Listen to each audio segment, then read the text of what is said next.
हर पल जियो पर पेश किया जाने वाला ड्रामा दिले मोमिन अपनी आने वाली हर एपिसोड के साथ दिलचस्प से दिलचस्प तर होता जा रहा है। माया की ऊंची हरकतों ने मोमिन को सख्त तरीन आजमाइश में डाल दिया है, जिससे बाहर निकलना मोमिन के लिए इंतहाई मुश्किल हो गया है। वो अपनी सच्चाई का सबूत लाए तो कहाँ से लाए, कौन करेगा उसकी बेगुनाही पर यकीन। तमाम मामलात उसने अल्लाह के सबूत कर दिए हैं, वही उसको तमाम मुश्किलात से बाहर निकालेगा, उसे इस बात का पूरा यकीन है।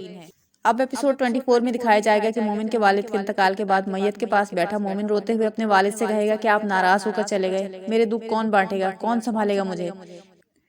यहाँ फैसल कुरैशी की अदाकारी को दाद देनी पड़ती है। उनकी अदाकारी दिल फरेब है और उन्होंने इस रोल में शायकीन को भी रुला दिया है और अपनी खूबसूरत अदाकारी से अवाम के दिल एक बार फिर जीत लिए हैं। खैर, वहाँ ताज़ियत करने वाले बजाय हौसला देने के तानों की बौछार कर देंगे, जैसे कि वो जनाजे को कांधा देने नहीं बल्कि मोमिन के किरदार को उछालने के लिए वहां आए हैं। फिर एक शख्स कहेगा, अब कैसे रो रहा है, पहले ही सोच लेता कि जब इसकी करतूत इसके बाप को पता चलेगी तो उस बेचारे के दिल पर क्या गुजरेगी। फिर एक बुजुर्ग कहेंगे कि सारी जिंदगी का रोना है, उम्र भर पछताएगा कि मेरी हरकतों की वजह से मेरे बाप की जान चली गई। एक और शख्स भी बोल पड़ेगा कि इकलौता बेटा ही बाप की जान ले गया। जमील साहब कहेंगे कि ऐसी औलाद अल्लाह किसी को ना ही दे तो अच्छा है, बाप की जान लेकर भी चैन नहीं आया ऐसे। जिस पर मोमिन तैश में आ जाएगा और चीखता रोता हुआ कहेगा, हकीकत सिर्फ अल्लाह जानता है मेरा। वलीद उसे रोक लेगा ताकि मोमिन आपे से बाहर ना हो जाए, क्योंकि मोमिन शदीद सदमे में होगा। इतने में माया अपनी गाड़ी से बाहर आएगी, शहजाद साहब के इंतकाल पर अफसोस करने और मोमिन से माफी मांगने भी। जमील साहब कहेंगे, ये लड़की यहाँ क्या करने आई है।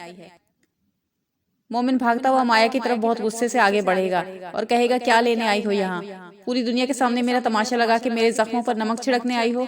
जिस पर माया कहेगी, मैं माफी मांगने आई हूँ, मुझे नहीं पता था कि बात इतनी बढ़ जाएगी। जिस पर वलीद भी चौंक कर कहेगा, इसका मतलब वो सब झूठ था। अब उसे भी मोमिन की बेगुनाही पर यकीन आने लगेगा। अब मोमिन माया को खींचता हुआ अपने बाप की मैयत के पास लेकर जाएगा और कहेगा कि आंखें खोलें और पूछें कि आपके मोमिन का किरदार मोमिन है कि नहीं। मत जाइए इस तरह से, पहले मेरी बेगुनाही का सबूत तो देख लेते, आप नहीं जा सकते मुझे छोड़कर। अब माया का असली रूप पूरी दुनिया देखेगी। आपको क्या लगता है कि यहाँ भी माया कोई चाल चलने आई है या फिर सबके सामने शर्मिंदा होगी।